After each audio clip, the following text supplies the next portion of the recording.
పార్వతీపతయే నమః. ఓం నమః శివాయ, ఓం నమః శివాయ, ఓం నమః శివాయ.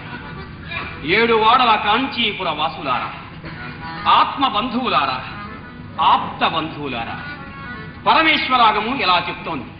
నవీరశైవ సదృశో మతమస్తి జగత్రయే సర్వభోగప్రదం పుణ్యం శివ సాయుధ్యదాయకం. అంటే ముల్లోకాల్లో వీరశైవ మతానికి సాటి లేనే లేదని, సర్వభోగాలు పుణ్యం శివ సాయుధ్యం ఈ మతంలోనే సంప్రాప్తమవుతుందని శ్లోకార్థం. అంతేకాదయ్యా, శివ దివ్య నామం చితాన తలచిన శత్రువైన పరమమిత్రుడౌను. శివ దివ్య నామం చితాన తలచిన సంద్రమైనను భూమి సమమయౌను. శివ దివ్య నామం చితాన తలచిన వజ్రాయుధము